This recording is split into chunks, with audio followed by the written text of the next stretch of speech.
From the alley-oop to Keyzar to the glory days at the stick. From who's got it better than us to brick by brick. It's always the 49ers way. From off-season to game day. Yeah, we talk back. It's the 49ers Cutback.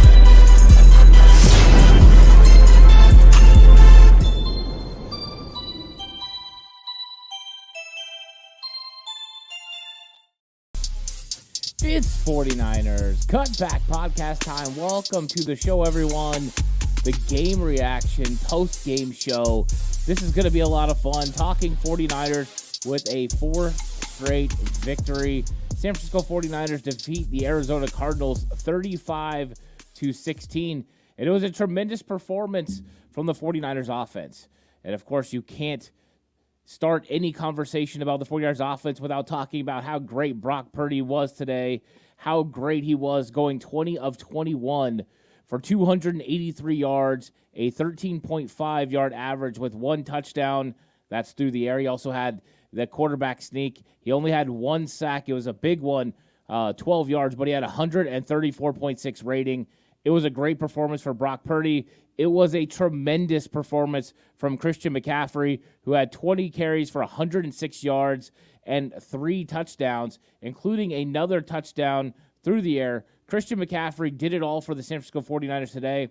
It looked pretty clear in this game that Deebo Samuel was nothing more than a decoy. The 49ers were going to limit the amount that he touched the ball, but they had to at least make the Arizona Cardinals stay honest with the fact that he could do some things, so a lot of runs to the edge. But they didn't really need him because McCaffrey, Brock Purdy, and, of course, Brandon Ayuk. Brandon Ayuk had such a great performance today. 6 catches, 148 yards, 24.7, a 42-yard long. So 6 targets, 6 catches for Brandon Ayuk. Christian McCaffrey, 7 catches, 71 yards, and a touchdown. Those two were getting it all done today. They were doing the dirty work for the 49ers, and they operated at a very high level. I was very impressed with the entire 49ers offense. It played very effective and very efficient, and that's exactly what you want from your 49ers offense. So what's up to everyone in chat? How's it going? David Campbell's in the house. How's it going? What's up, Josh? Josh was with me over on the PSF app. He was giving commentary in chat the entire time, so thanks so much, Josh. What's up, Donald? Donald's in the house. Mark says, great victory with one blemish, giving up a 99-yard drive. I think that one was a blemish. I also believe the Ambry Thomas getting beat on the double move and allowing points at the end of the first half, and not points as far as field goal, but points as far as touchdown, was a major blemish as well. So you're right. And I like this. I like this from Soothing Sounds, decisive. I think that's exactly what the 49ers were in this game, was absolutely decisive. And I don't know how many people bet on this game, but with the 49ers holding on to that lead, you might have had a really good opportunity to get the points. I think the 49ers were plus 14. But football is back, and BetOnline is your number one information source for all your sports wagering info with all the up-to-the-minute stats, news, scores, and matchup breakdowns. Get the latest game odds, spreads, and totals from the NFL and college football at your fingertips with BetOnline's real-time updates on statistics, news, and odds. From Week 1 all the way to the college football playoff and Super Bowl, BetOnline gives you access to the best football promotions and contests available anywhere online. Head to the website today or use your mobile device to get in on the action. Remember to use your promo code BELIEVE.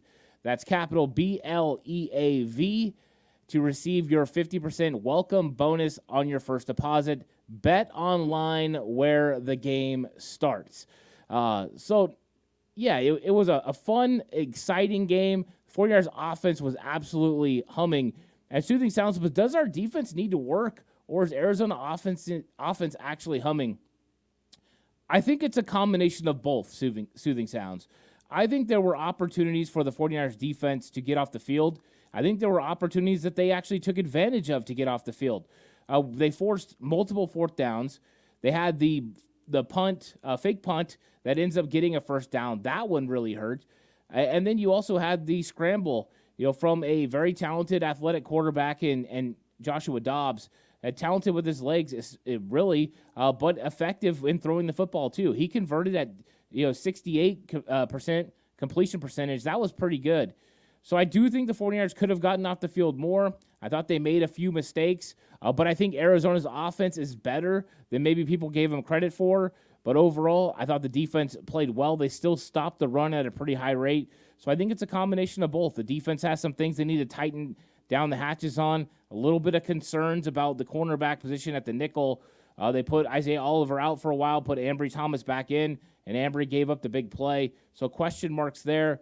There's question marks about Isaiah Oliver being able to play against quick wide receivers in the slot. If you watch my game preview show, that was something that I was concerned about. And it did rear its ugly head a little bit. Later on in the game, they went to it, and they were effective enough. But I had predicted this game at 38-16 49ers. So the fact that the Arizona Cardinals scored 16 points didn't really surprise me. One of the reasons I thought was Joshua Dobbs' use of the legs to scramble, and he was effective in that area. So he did a pretty good job. And I like this from Grimace. He said, Purdy is him. We're going undefeated, CMC MVP and Super Bowl MVP. Brock Purdy looked like him today. He was spectacular, full confidence, absolutely comfortable with what he was seeing, going through his progressions. And really, the 49ers would have scored on every single drive if it wouldn't have been for Colton McKivitz giving up that sack at the wrong time. A loss of 12 forces 3rd and 24. And then Trent Williams gives up a little bit of pressure on the next play. Other than that, the 49ers offense was effective, efficient. It was really good. At one point in the fourth quarter, they'd only faced 3 third downs in the entire game. I mean, the fact that you're not even being forced to third down and you're scoring touchdowns at the rate you are means you are effective on first and second down at a different level than most teams. So it was a great offensive performance, top to bottom for the 49ers. And then I thought the defense had its moments where it looked good. It had some struggles. And then I thought the special teams was the same way. Great punt coverage from the special teams. Jake Moody kicking out of bounds. You can't have that happen. That was a big mistake. Also, Coach Brian Snyder not having punt safe and being able to stop that fake punt, I think also is a big point in that game. So those are things to remember as well. David Campbell says Hargrave was such a great signing. The fun thing about Javon Hargrave signing with the 49ers is last year, 49ers 3 interior sacks from everybody. All of them together, 3 sacks. This year, Javon Hargrave, 3 sacks. He's already equaled the total of the entire interior defensive line last year by himself. It's been more than worth the signing, worth the money. He's producing at a high level. When he gets one-on-ones, he's winning consistently. I think Javon Hargrave is worth every single penny, and he's proving it all the time. 49ers defensive line is definitely consistently putting on pressure and creating hurries.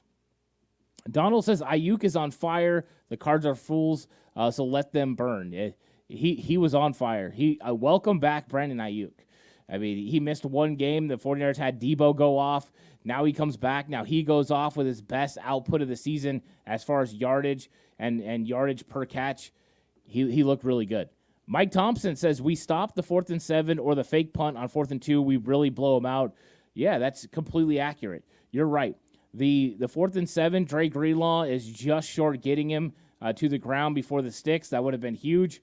But you can't give up 7 yards in that situation. You got to make sure you get the big stop. And then you're right, on the 4th and 2, the fake punt, you've just got to play punt safe. And I think they were feeling that maybe Gannon was going to be less aggressive. Well, he proved to be hyper-aggressive in this game, not just going for fake punts, going for it on 4th down on several occasions, going for 2-point conversions. So if that's going to be the norm for Gannon, the 49ers are going to have to make sure they remember to play things safe when they get into those situations, because he's aggressive the same way that Sirianni is in Philadelphia. So maybe he took some of the lessons from him and rolled them into his own head coaching experience here. What's up, Brad? Brad's in the house. He says, I think the defense is going to need to play better next week if we're going to beat Dallas. Yeah, I think you're going to need all 3 phases. I mean, Dallas Cowboys are a good football team from top to bottom, and the 49ers are going to have to be effective in all 3 phases of the game. 49ers need to play with the efficiency they're playing with right now. Of course, it's going to be tougher sledding against Dallas with the speed rush off the outside, but also the defensive line and the problems that they're going to create for the 49ers offensive line. But there's just a lot of really cool matchups in that game, and I'm looking for it. Dallas week is a different level, right? The energy is going to be insane. But we do have a super chat because Jay Ellie used his membership abilities to say 1 week at a time, 1 W at a time, going to find out next week. Let's go, crew. And thanks so much, Jay Ellie, for being a member of the Cutback crew right here on YouTube for 24 months. So officially 2 years, Jay Ellie has supported the program. Thank you so much, Jay Ellie. You are one of the best, and go Noles. Jay Ellie, one of a fellow Noles fan here. There's a few of us out there that are 49ers and Noles, and he's one of them. Let's see. Josh says right here, first time going against the new coach and new quarterback, I'd expect Arizona to be less effective next meeting. It could be right? It could be true. I thought the 49ers took certain things away, and then they had some things that they struggled with. And I thought anything that had a crosser for Hollywood Brown was a problem for the 49ers. That's to be expected. The 49ers ran a little bit of man coverage in this game. So you're right, getting those situations there. And then you had Michael Wilson make a couple of plays down the field. Bravo to him. I don't think he'll surprise the 49ers next time. So we'll see what their offense, Arizona's offense, looks like we get down the road, and we'll see what the 49ers do, later on in this year. But, I mean, the main thing is you adjusted on the fly, you got the win, and when it came down to it, the offense played at such a high level and executed at such a high level that it allowed the rest of the team to not have their best output and still go ahead and beat a team by 15 points. That's very impressive. Marvin says Arizona played hard, and do not forget they are better than what the talking heads are saying. I couldn't agree more. They beat Dallas Cowboys. They were in games with the Giants and the Commanders pushed Philadelphia to their limit today, forcing them into overtime. So you're right. Arizona is better than what people think, and the 49ers are operating at a high level. When you score 35 points and you give up 16 in a game, that's great in today's NFL. Remember, last year the 49ers average points per game were closer to 17. So they're still staying within that number. It was another great output for the 49ers. So I'm super excited about where they're going, with the game and all that. Pumped about it. Hugo in the house says, what's up, TCC? Yeah, that 99-yarder going to have everyone running gas or suicide tomorrow at practice. They're not. I mean, the thing is they're going to get over it, right? They're going to talk about the errors that they made, the missed assignments here and there. One of them, I think they took advantage of the 49ers being caught in a certain coverage where they have Fred Warner trying to run across the field with Hollywood Brown. That was a big explosive. Those things you don't want to allow to happen, but you adjust. You remember what happened, you make changes, and you adjust. So, yeah, those things aren't fun. You don't like those situations. I'm sure Kyle was very upset about how the first half ended and how the second half started, where his first offensive drive stalls just past midfield because of the pressure caused by, Colton McKivitz basically whiffing on the outside man, and then Arizona going 99 yards for a touchdown. I'm sure that didn't make him happy, but what does make him happy is how they responded after that. The offense answered back, then the defense stiffened up a little bit, then special teams played well. So I think you can always take things away that are positive, but you're right. There's things they're going to have to work on when they get into the film for sure. Let's see. WTM says, Coach Ant, what grade do you give Ambry Thomas? I can't answer this right now because the only thing I can think about Ambry Thomas is that he got beat on the double move. So I need to make sure I watch the film in the All-22. It's very hard to see defensive backs consistently and what coverages they're in and what their job and assignments are from play to play.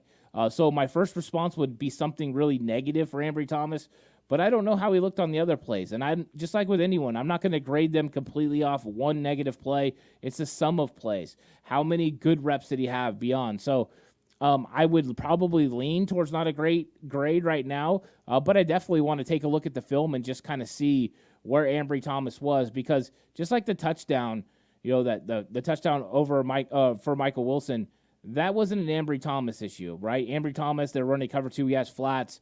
They got to get it, they got to sag a little bit. They got to get a little bit of push on Michael Thomas, redirect him so Talanoa Hufanga has the opportunity to get over the top, but he wasn't able to get there. And that's one of the risks you run running a cover two. That window's open. The window between corner and safety And with you not redirecting him and getting him a push to the middle of the field, it allows him to restack and get to where he wants to get, and then you get a touchdown. So I don't put that completely on Ambry Thomas, that's for sure.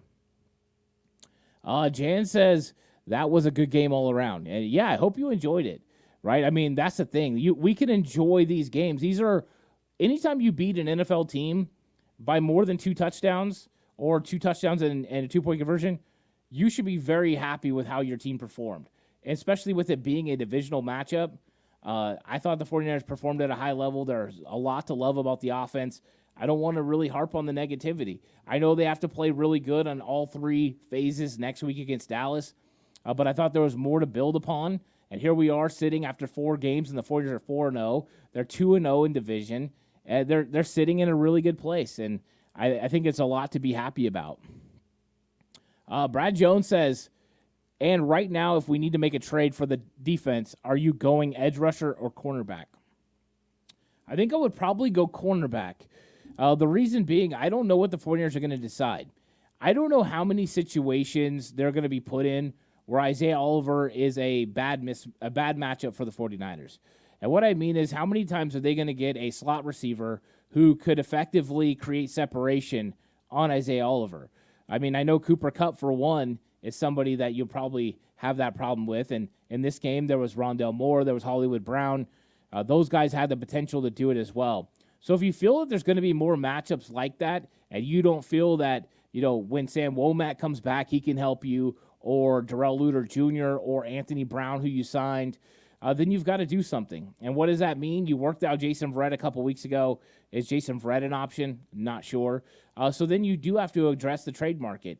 And I think right now the value for what they're getting from their defensive line compared to the question marks at defensive back, I think you lean more towards corner and really to stabilize. Does that mean you go out and you get a nickel corner? Do you go get somebody cheap, that you're familiar with, like K'Wan Williams? Or, do you look on another roster and maybe find someone Steve Wilkes is familiar with that could come in and play that nickel spot? Or do you just go big and you address the outside corner position, with a big name guy like Patrick Surtain or whoever else becomes available, and put them out there and then move Demo into nickel? I think it's something the 49ers are going to have to decide. The one thing I do know, they're not consistently getting beat. So it's not something that's a real problem. But they have to figure it out. And I think it might be as easy as playing Lenore outside consistently and just letting Oliver play on the interior as the nickel corner and just go away from Ambry Thomas right now, because those double moves and him getting beat on those double moves are really big. So it's a little nerve-wracking, that's for sure. Lou says, hi, Ed. Very good game. Purdy was on point. The D was good, but will need to be even better next week. I think that's a fair assessment. Yeah, I thought the defense played good. Once again, the defensive line was putting on pressure. They were doing really good against stopping the run. Dre Greenlaw did good against the read option with Joshua Dobbs. They were effective on defense. He held the team to 16 points, who's been averaging well over 20 points a game. So you held them below their average. I think you did a good job. So, yeah, you're right. The offense, Brock Purdy, Christian McCaffrey, Brandon Ayuk stole the show in this game and carried the 49ers to a victory. And I thought the defense and special teams did enough. And the defense was a couple of plays away from just being absolutely locked down, and this game being a 35-3 or 35-10 type, football game. So I think you got to be optimistic about the approach. But yeah, they'll go back into the lab, work on a few things, adjust a couple of things that they need to do. And of course, the Cowboys are going to present some whole new matchups. They're going to come in with CeeDee Lamb and Brandon Cooks and Michael Gallup. And then they got Tony Pollard running the ball and the stress that he puts on the edge defenders to be able to run with him and set a hard edge. So those are going to be things that are important in this game. I'm looking forward to getting into Cowboys this week. Lots of content coming on the Cowboys, that's for sure. And my guy, what's up, San Francisco? John says, I've been a FSU fan since the Charlie Ward days. Rest in peace, Coach Bowden. Me too. I have been a huge fan since the Charlie Ward days, so we probably started liking him at the same time. So, yeah, that's exactly when I became a Florida State fan right there. Marvin says, next game with Arizona is December 18th in Zona. And I seen you guys talking in chat about Kyler Murray. I know that they're talking about Kyler Murray potentially coming back. I did see a report yesterday that they don't believe they would open up his practice window for several weeks for him to come off the PUP list. one thing to remember with Kyler Murray and whether he comes back this year is really predicated on if they're afraid he's going to get hurt. He has some things built into his contract that if he gets hurt, they have to pay him a lot of money and are on the hook for a lot of money.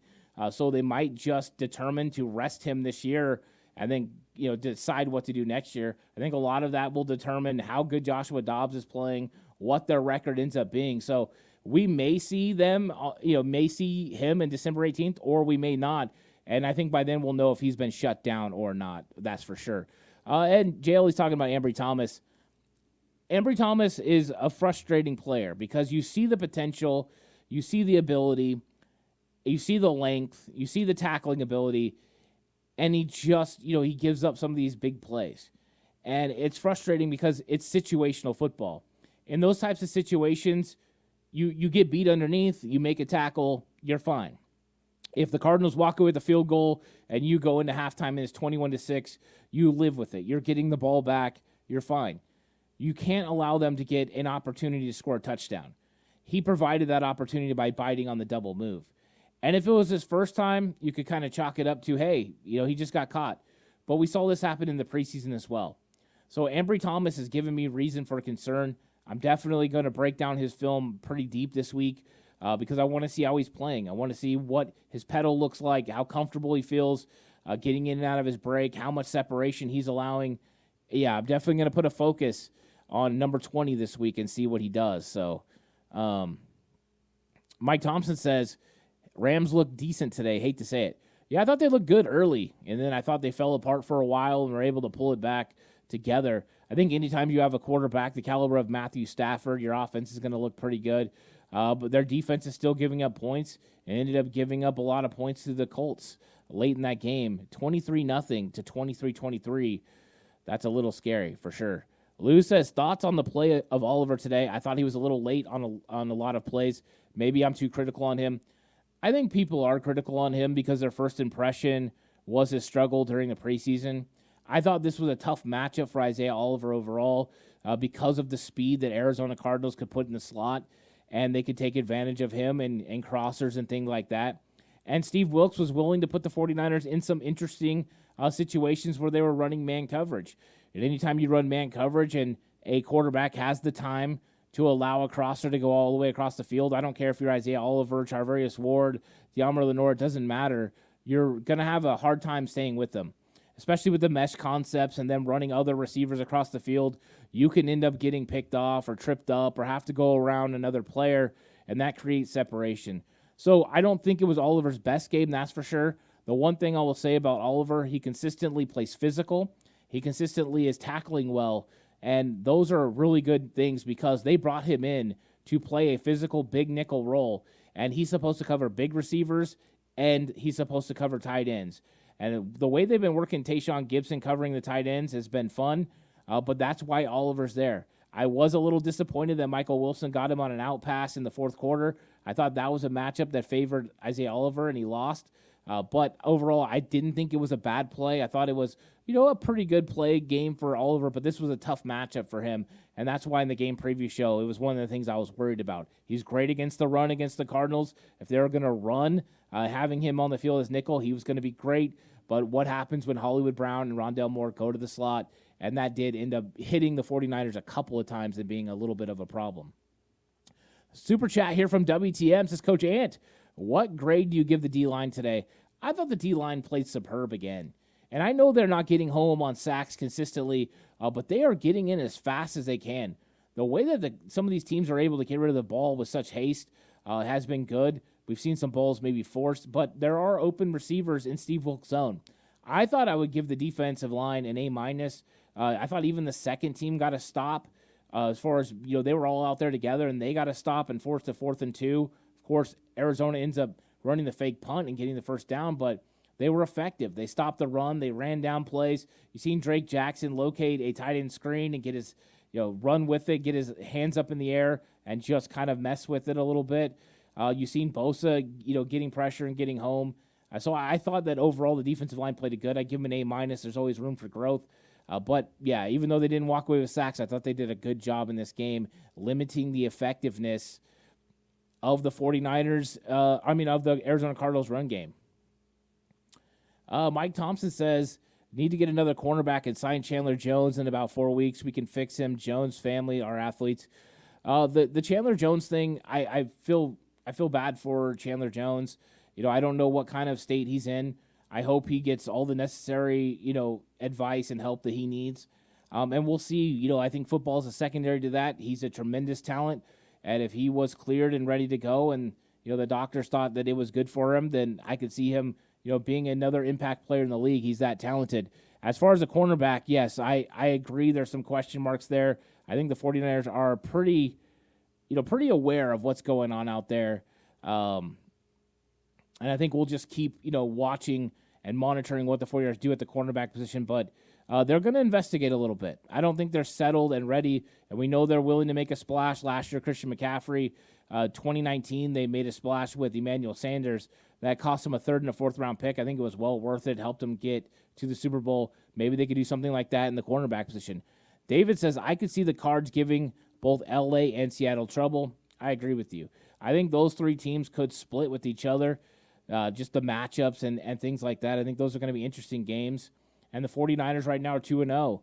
So they need to make sure they win their division games, and hopefully these teams battle each other and beat each other up a little bit. And then there you are sitting with the top spot in the division. I think that would be great. And what's up, Deborah? Deborah in the house says, Brock, awesome. Guys, wow, Super Bowl. Brock did look really good in this game. So for sure, Deborah, you're right about that. And Doug's already coming through.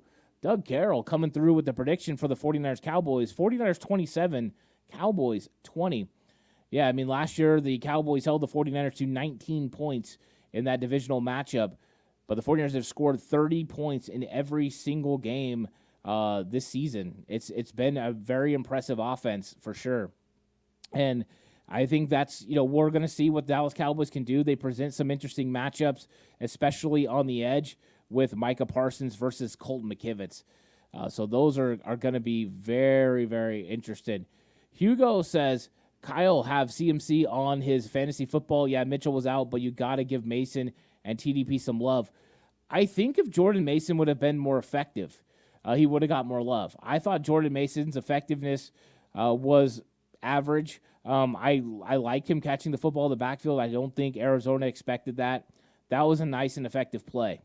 I think when it came to running the football, he got some yardage, but really he wasn't as effective as Christian McCaffrey on the ground, and you need someone that can get you 4 yards a carry. So, yeah, I think that, Jordan Mason, we want him to get more carries. I was expecting him to get more carries in this game, but he didn't. And Jordan Mason got 3 carries for 10 yards, 3.3 average. So you want that number a little bit higher. But the 49ers' only running back that was really effective was Christian McCaffrey in this game. He had 20 carries for 106. It's not much different as far as usage from what we've seen in the first 2 weeks of the season. And I think everyone kind of understood once we got to the game and Elijah Mitchell was going to be out, that they were going to go heavy Christian McCaffrey in this game. So I did not know this, Brad. Brad says Huff got into a fight with James Conner after the game. I had no idea. So that's something to monitor. Hopefully no discipline comes down. Hopefully neither one of these players were injured in the scuffle, but I did not know that happened. So thanks, Brad Jones, for talking about Huff getting into a fight with Conner, and that is out of character for Huff. I know Huff was definitely given a little bit extra in this game, but that is a little bit different from what I know of Huff's character for sure, so maybe it was instigated. I don't know. Darren says, CMC stole the show. He really did. He was so effective. He was so good. It wasn't just running the football. It was catching the football. It was making people miss in space, hurdling Cottrell Clark. Christian McCaffrey was do it all today. He unlocked the offense for Kyle Shanahan, and he took the pressure off of Deebo Samuel because Deebo didn't have to do anything in this game. Kyle Shanahan used him as a decoy, made sure that he kept him healthy. That way he has more time to rest for next week. And you saw Deebo take care of himself, go out of bounds, not really look to engage in contact, which is not normal for Deebo. So very good job there for Christian McCaffrey. Anthony Jackson says, we need to remember Bosa, no preseason, Brock, limited playing time. I think that both of them were great. I thought Bosa was getting to the quarterback very quickly. It was just Dobbs was getting rid of the football, or he was scrambling. So I thought that Nick Bosa, he looks good right now. I think he's been pretty effective. His hurries are through the roof. This year, the 49ers' effectiveness, they haven't been able to produce a lot of sacks, but I think some of those numbers are going to come. I think eventually the 49ers' coverage is going to settle in, and they're going to be able to force some of these quarterbacks to hold on to the football. And when they do, they'll be fine. And I like this from Anthony. He says, D will get better. I'm with you. I am in full agreement, with that the defense is going to keep getting better. And Mike sees what we all see, and we love it. Dre Greenlaw is a savage. Niners have the best tacklers in the league. Dre Greenlaw brings the heat, and he brings the wood when he hits. He lets you know every single play that he's there. You're going to feel it. He's an enforcer. And the 49ers have those guys that make it difficult for other teams to want to run or catch the ball over the middle. Dre Greenlaw, Fred Warner, and now is starting to spray over into other players as well. Talanoa Hufanga bringing the heat. And you got guys like Oren Burks, clotheslining people out of bounds. There is definitely a nature of physicality that has been produced from a player like Dre Greenlaw. And Dre Greenlaw has been setting the tone. I absolutely love what he's been doing for the 49ers defense. I love it. And let's see what we got here. Brad says, only injury from the game is John Feliciano in concussion protocol. That's always good news. Limited injuries are great. Now we can monitor, what happens, when people start feeling bumps and bruises when they come in tomorrow. The good news is you walk out with no serious injuries again. 49ers play a very physical brand of football, but I think having that mini bye by playing on Thursday night ends up paying huge dividends for the 49ers health-wise. They protect Debo in this game. They get Brandon Ayuk reacclimated after his time off. So it was very good and effective. And, it's going to be something interesting to monitor. This is not a throwaway injury for John Feliciano. Because with concussion protocol, you just never know how it's going to go and whether he'll be available to play. So what does that mean for the 49ers interior offensive line? It could mean that Nick Zakelj ends up being the backup in the game, and that would be interesting because he's had a mixed bag about snaps all throughout the last 2 years, especially this year in training camp. They were trying Nick Zakelj, and he wasn't very effective snapping the football. I don't know if they feel comfortable with that. We'll see. You would think that he would be the guy that would be activated if something happens, but I think their hope is probably that John Feliciano is going to be back and capable of playing, and that's what Arnold was saying here. Hey, Ant, what's the concussion protocol? John Feliciano suffered a concussion. Will he sit out the next game? Thanks, bro. It's not for sure. So he has certain marks that he has to meet. So at first you have they take you through certain processes, and you have to clear certain processes. Once they do that, then you go to a blue jersey. It's a non-contact jersey. You're back on the field, and you start running a little bit. That's good news. If you have sickness after that, then you're done for. So you're going to see progressions this week. First, he'll be out. Then hopefully he'll be in a blue jersey. And then hopefully by the time we get to Friday or Saturday, they'll think that he's going to be able to clear concussion protocol. If that happens, he'll be able to play Sunday. Because it's a full week, he has an opportunity. If this was a short week, he would not be back. So it's something to monitor. And I don't know how comfortable people feel with Nick Zakelj, being that guy. And Ernest says, got a bet riding on the next game. Let's go. I bet you a lot of people do. Brad right here says, maybe they bring back Jason Verrett. And Brad, you're not far off. They worked out Jason Verrett. So they're monitoring where he's at. The question mark is, we're just about 12 weeks. I think he injured himself about this time last year, 12 weeks from an Achilles. We remember what happened when he first came when he first came to the 49ers in 2019. They put him in against Cleveland. He got absolutely smoked because of I think maybe it was Pittsburgh, because of the Achilles. He didn't have the speed back. So if he has the explosiveness and speed back, bring Jason Verrett back. The intelligence, all the things that he would add, you could probably put him out there and you feel comfortable with him and Lenore. But if not, you can't go that way right now. They decided to go Anthony Brown. He is also coming off an Achilles. So it's something to remember. WTM making me laugh, by the way, with Brad Jones. He's 82 years old. Oh, get out of here. That's funny. And, Jay Ellie says, hey, hit that like button. Yeah, please hit the like button. Help it out. Like and subscribe to the channel if you haven't already. And using his membership privileges here, David V with the super chat So I got to put this up. My guy, David V, in the house. Let's effing go 49ers, hashtag TCC. And David V, 25 months as a supporter for the 49ers Cutback. So, yeah, if you want to be a member, join. You just click the join button right here on YouTube. It's down there by the description, and you can join and become a member. Thank you so much to David V and Jay Ellie, who both exercised their rights today as channel members to leave a super chat. I really appreciate you guys. You guys are the best, and you guys have been here since day one, so it's great. And then we got this from Brad Jones. He said, I think this defense right now reminds me a lot of the DMC's first year, also D'Amico's first year as DC. A little adjustment period, and then back half the year, they were off to the races and carried us to the NFC Championship game. I think there's definitely a period where you have to allow Steve Wilks to somewhat adjust. I also believe that teams are smart. They get an idea of what they can do to attack you, and you have to consistently adjust. What teams are going to do now is they're going to get familiar with the 49ers system with Steve Wilks and what he's doing with the personnel at which he has. And I think once the 49ers figure out what that is, they'll keep adjusting. The one thing I know about Steve Wilks, he's highly intelligent and understands a lot about football. He has a wealth of experience as a defensive coordinator in the league, so there's not a lot that he hasn't seen. He'll be able to help this defense adjust, and I think they will settle in.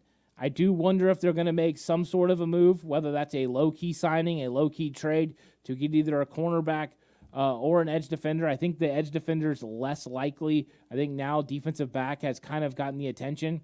I think if Sam Womack was healthy, Sam Womack would have been out there today instead of Ambry Thomas. But those are going to be things that we have to monitor to see kind of what ends up happening with this team. And what's up, Mr. Corey? Mr. Corey in the house. Glad you came through. And Brad says, in the fight, Connor has his helmet on and Huff didn't blink or back down. That's interesting. So I'm sure that'll be all over the place, the video of it. I haven't seen it, but I'll look forward to kind of catching that later and seeing what was going on there. I don't like altercations, especially after the game.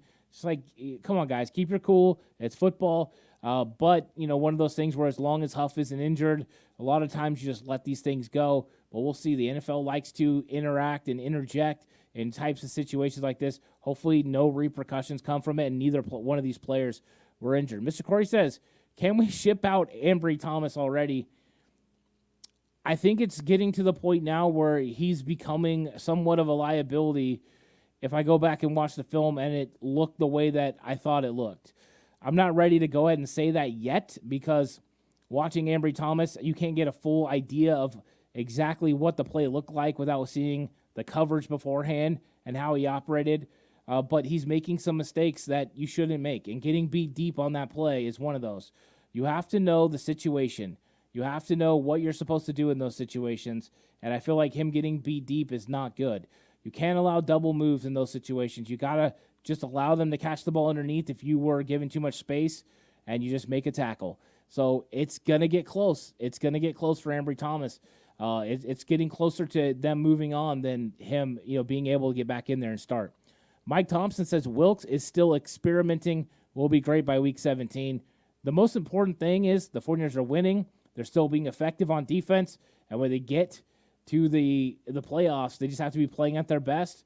And that's all that matters. So you're right. By week 17, week 18, playoffs, as long as the 49ers are hitting a stride and they've won enough games to be the number one seed in the playoffs, doesn't really matter, does it, Mike? So that's a great point right there. So, guys, I'm going to check out. Thank you guys so much for joining. Like and subscribe if you haven't already. If you're listening on an audio platform, please give me a 5-star rating. 49ers Cutback on Believe. This episode was brought to you by BetOnline, where the game starts. Thank you guys so much for watching. I'll catch you guys on the next one. Until then, stay safe. And remember, the right way is always the 49ers way.